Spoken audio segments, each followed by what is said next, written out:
Welcome to all the great and beautiful souls who are watching this program through the Pyramid Meditation channel in English. So today's presentation is from the book Thinking and Destiny by Harold Walvin Percival. Percival has been doing wonderful work for the benefit of humanity. In the year 1912, Harold Percival began to outline a material for a book which would contain his complete system of thinking. And because his body had to be still to receive all the messages, he dictated with whatever assistance was available, the contents of the book. And the book came out in the year 1932. The draft was released and it was then called The Law of Thought. He continued to work the manuscript over and over to clarify and edit it. And this 1000-page masterpiece was produced over a period of 34 years. So, friends, I take pleasure in introducing Harold W. Percival through his book Thinking and Destiny, for which our Brahmashri Pitama Patriji has culled out and selected the messages which are relevant to us at this period. I am S.K.Rajan, representing the Indian Federation of Spiritual Scientists and the Pyramid Valley International. I have with me Brahma Vidvarishta Girija Rajan and Purnima, both are senior meditators who have also gone through the book and who have ample knowledge to give comments about all the information, all the contents of this book. Patriji often says books are the swiftest shortcut to enlightenment. No wonder he has read over 1 lakh spiritual books to make available to all of us, particularly the Pyramid Spiritual Society movement masters, the great volume of information contained in books which contain again experiences of spiritual masters. So we are once again fortunate to have this book, which Patriji calls a book of the century, because it contains great volumes of information on how we can become more spiritual and we can become rare beings who are useful to this cosmos and who can do justice to the cosmos and who can also get themselves enlightened in the process. As we have seen in the previous episode, we were dealing with human emotions. So Percival has very beautifully mentioned in that book, in the chapter on emotions, that we should have a feeling of forbearance and goodwill, especially when we deal with the subject of malice, because we cannot imagine having malice towards anyone if you are a good human being. So today we try to read and understand the later emotions which try to master us in the process of our life on earth. So it is for us to regulate our emotions in such a way that we are useful to the entire mankind. So we now deal with the topic of fear. Fear is a state of the doer due to its ignorance and to wrong acts done. Fear is the feeling of impending disaster. This ignorance relates to the uncertainty of time and place when the misfortune will come and what the thing that is to come will be. By fear is not meant the anxiety of going to a surgeon or of walking across a high trestle, or of losing a sum of money. But it is a state of constant dread during certain periods of some unknown disaster. It is a vague, harrowing oppression, a shrinking and drawing back, a feeling as of guilt, though there is apparently nothing of which one is guilty. Sometimes the dread is definite, as of imprisonment, becoming a pauper, and blindness.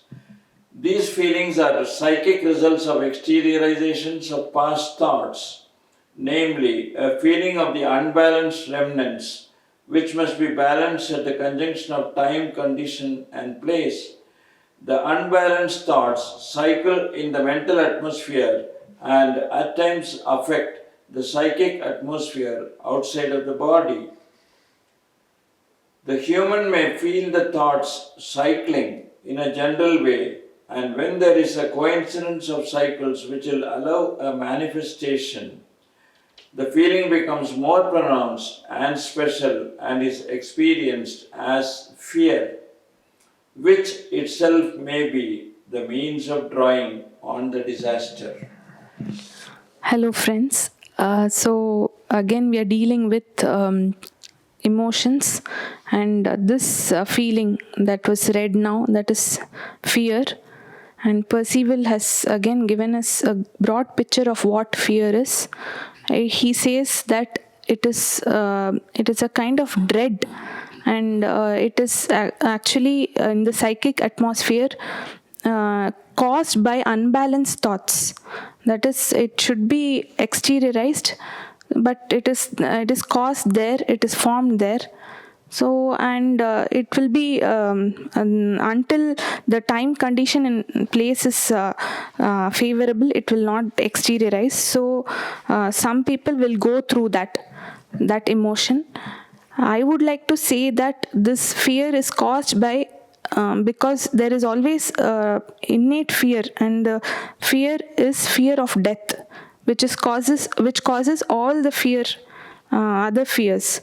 So it has to be, because that is the ultimate fear of death, is the ultimate fear, and one need to address that and know all about death. And also lot of non-vegetarian food intake causes a lot of fear, and according to the 18 principles of PSSM, we have to refrain from eating non-vegetarian food and take to plant-based food. So that is a very important principle among the 18 principles. And so I think these are some of the ways to come out of it, but Percival has given it very beautifully in a technical way. So it's more it has to be exteriorized, and that time, condition, and place, when it is favorable, it will exteriorize. We have to go through that. If we have a kind of fear, I think we should face it, as Brahmashri Pitamaha Patriji has always told us. If you have a fear, then go and do that. If you have a fear of speaking, if you have stage fear, I think you should go on the stage and speak out, and you will be able to come out of the fear eventually.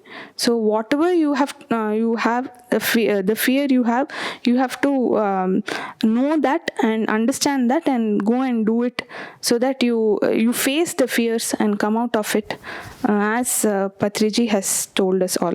Yeah, definitely. This fear is another emotion. Like then the previous episode we saw the gloom and the sort of thinking that is always negative thinking. That is, it's also, these two emotions should be got away with lot of knowledge. Likewise, this emotion called fear, it stems up from unknown regions, unknown times. We will never expect that fear may emerge from within. So at those times it will come. Purnima has beautifully said that there are many sources which cause fear. Especially they come from a zone which is unknown to us so far. So it is ignorance of those things that causes the fear. So ignorance has to be got rid of, and definitely Another important source from where we get we absorb fear is by killing animals and eating them. So, however much you cook, the fear, the unseen emotion of the animal, it is passed on to the human. So, along with the meat that they eat, the fear element also goes. The animosity, the fear, all those unwanted toxins, they get into our systems. So, that's why again and again in PSSM we stress the point that man should eat only plant-based food, not at all animal-based food. So, we know the source from where everything, the fear stems out. So, we should face it squarely, then come out of it. We should develop such courage that is only got through, we get that courage only through doing regular meditation and clearing our minds of all unwanted things, then deleting the unwanted material that is there already in the mind, because it is said that 90% of our mind is full of garbage. So we have to delete all that. So unwanted things should be never be taken into account. We should just shun away from that and then put a lot of knowledge into our minds and then absorbed through our intellect, and so our innate fears can be erased in this way. So only the knowledge knowledge when the ignorance when replaced by knowledge, only then fear goes away from our system. So once fear is gone, fear is done away with, and courage steps inside our system, then definitely our physical body health becomes robuster and robuster and robuster. That is how we get a permanent health in the body.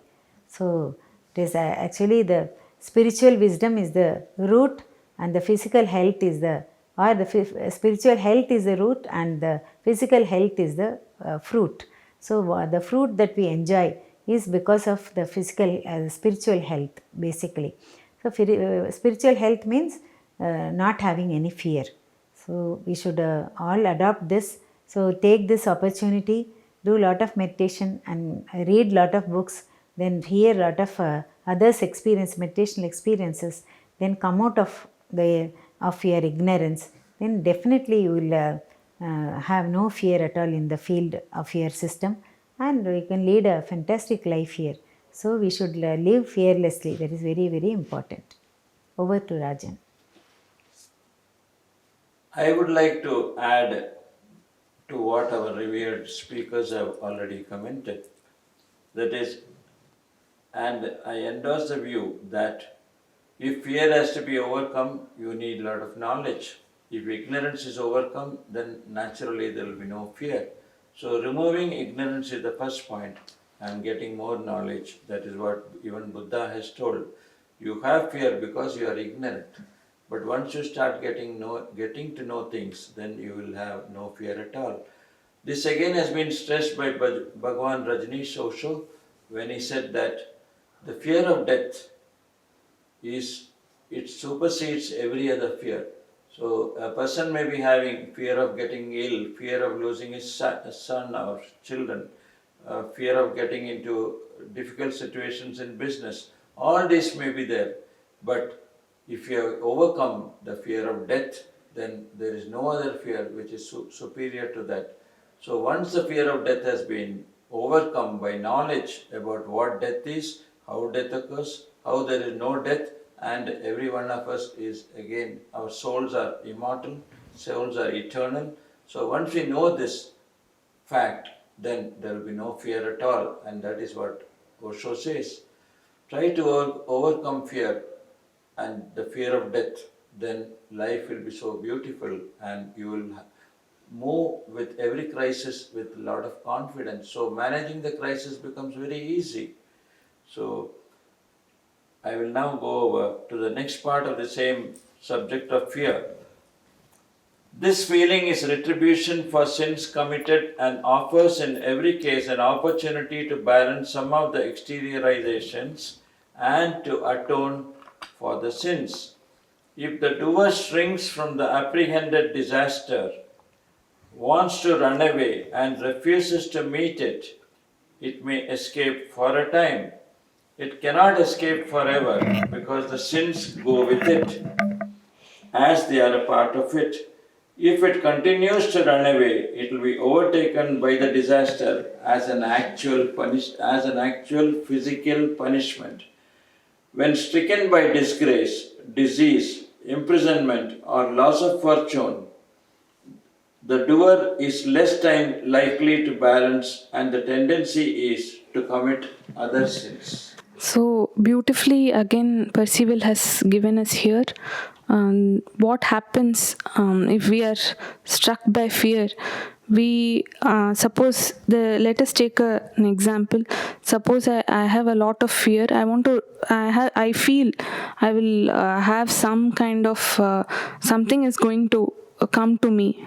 Suppose I have the fear that I'll be meeting with an accident. Then I will want to run away from that place, or want to run away from that situation, mentally at least. But Percival goes on to say that it can be postponed for some time, but after some time, definitely we will have to face that. So it is not going to be postponed forever. We have to face that. So what I would like to say here is, you need to make up your mind to face it right here. Don't run away from anything. Face it, as Patriji has already given us this great path of meditation. With meditation, definitely you will be able to face all your fears and come out successfully. So that is what Percival also says here. You have to face it one day, and also that you will have a chance to, when you face your fears, fear is actually caused by some of our bad thinking for towards the others, or some pain that we have caused to the others. So that guilt causes fear, is what Percival says. So here we have to know what we have done, and we have to take right steps to you should not feel guilty about it, but you should know that we have caused some fear, and we need to work on that, and we should feel that we should not repeat that. So that is one thing he has mentioned there. And we should also face our fears simultaneously.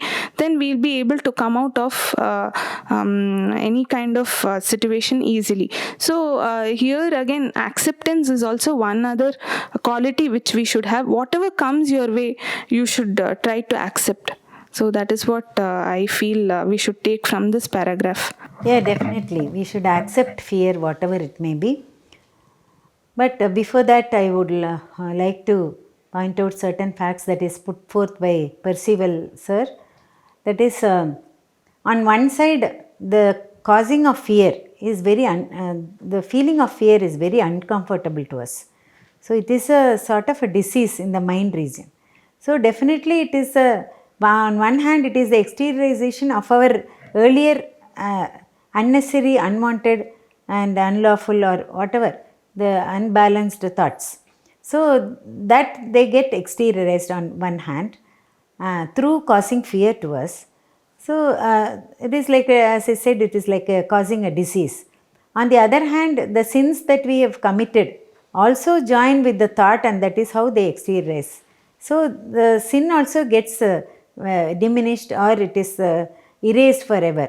So when we undergo that fear. So, but we should think that let us undergo this fear, let us learn from this. There is a lesson behind this, every bad emotion or the negative emotion is definitely why it has come to us, to teach us something. So that is the knowledge part that we have to gain. If we postpone that, then we will again be facing the same type of lower emotion or negative emotion. That is again, it will be maddening to us really.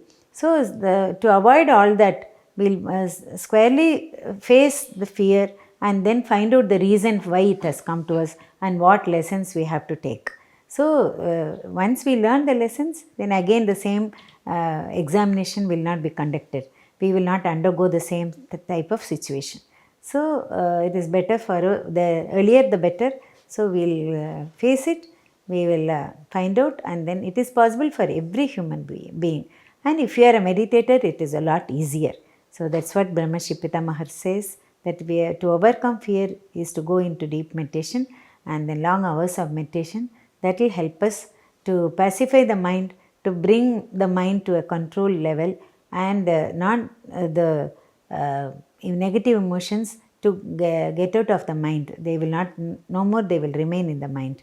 So mind will be a clean slate or a white paper.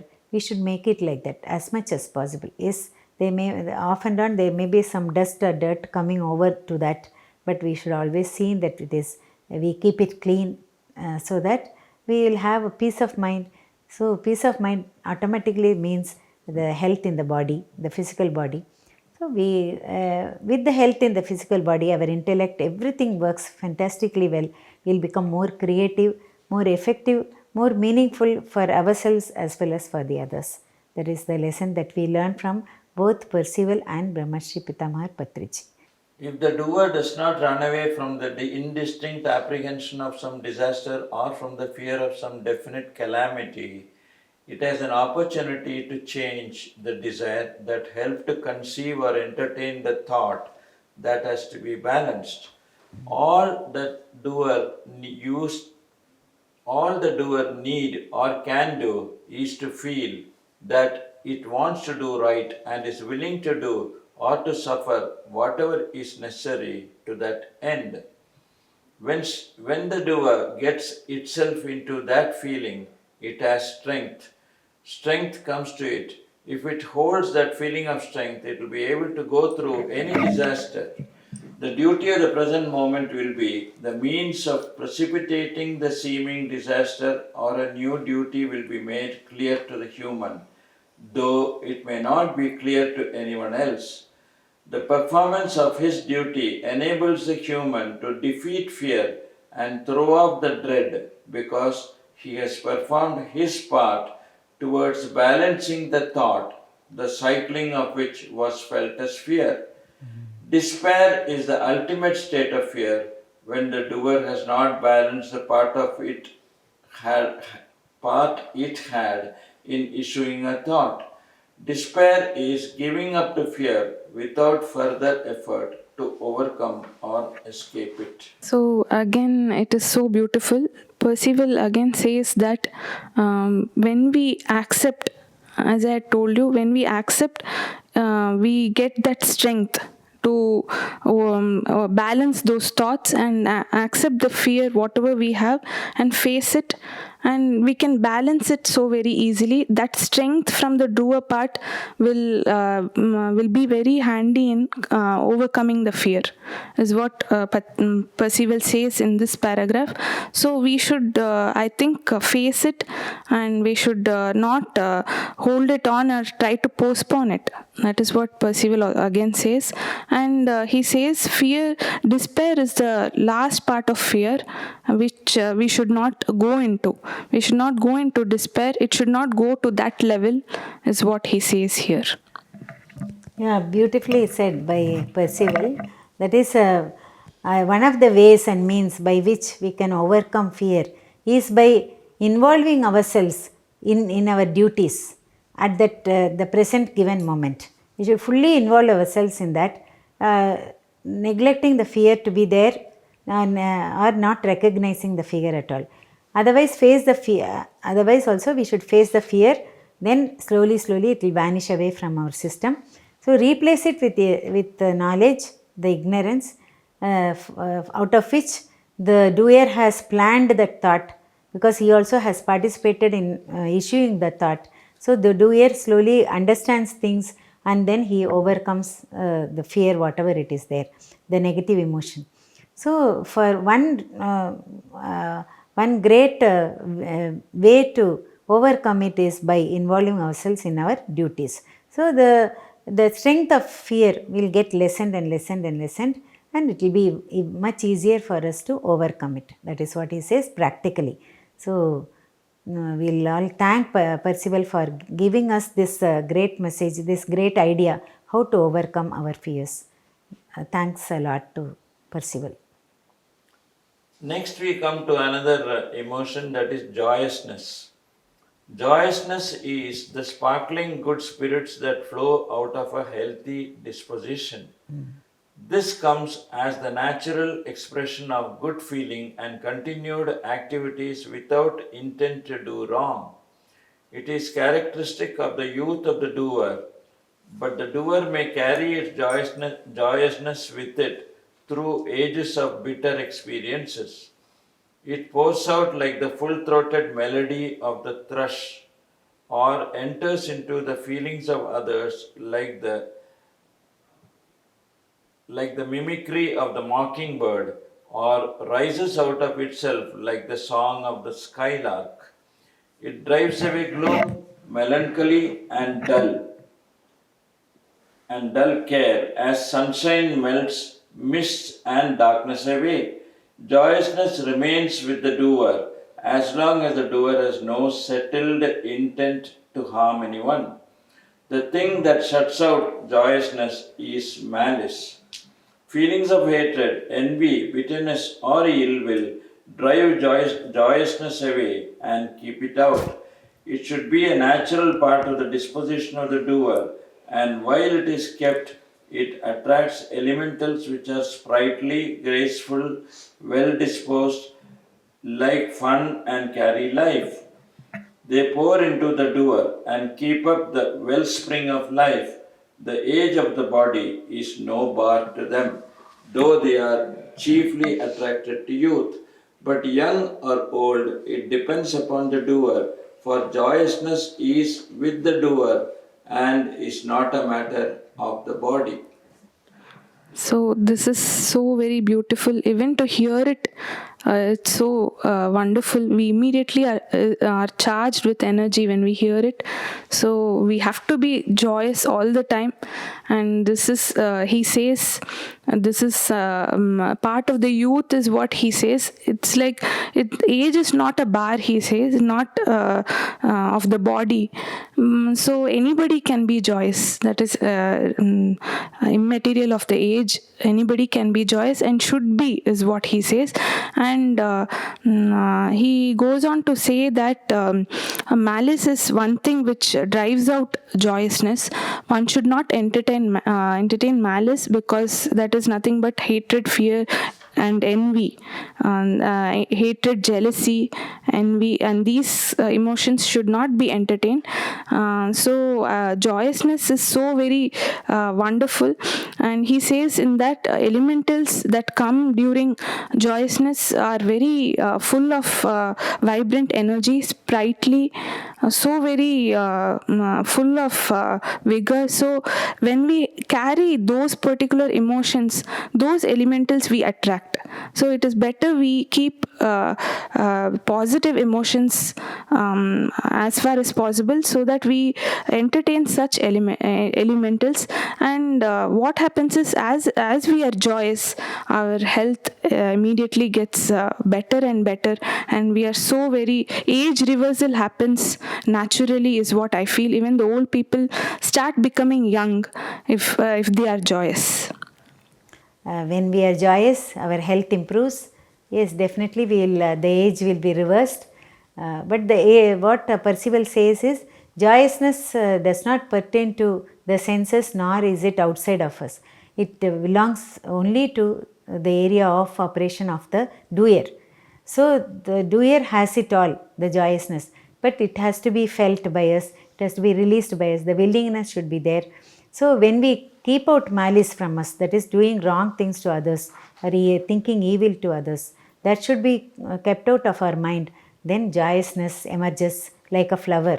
It flowers, blooms out, and then we can lead the life very beautifully. So he says we should always try to entertain that feeling which is called as joyous. So to lead a great life, a healthy life, joyousness is very, very important. So let us all keep this in mind. And I think we'll end this session with this. Thank you very much. Thank you to both the speakers. I would supplement and conclude by saying that here it's very important to remember the law of karma. The law of karma says, as you sow, so you reap. So it automatically means that if you have promoted fear, if you have promoted malice, if you have promoted any of these negative emotions which has had a bearing on the happiness of others, then you can never remain contented and you have to pay for it in either the same life or the next lives. So, the sum and substance of the law of karma is you should desist from doing what you do not want for yourself. So, if you want to be happy, you have to give happiness to others. If you want authority, you have to give authority to others. If you want power, you have to give power to others. So, when you follow these principles, then automatically you will get the best of things in all the worlds possible, and there will be no backlog of karma for you. By the time you would have completed your life on this earth, you would go with on a clean slate, and for you the astral masters will be waiting to give you a hearty welcome. So with these words, I thank every one of you for participating in this program, and particularly for hearing the words of Percival, which is bound to take us to understand things in a better manner and lead a better life on this earth. Thank you, thank you, thank you.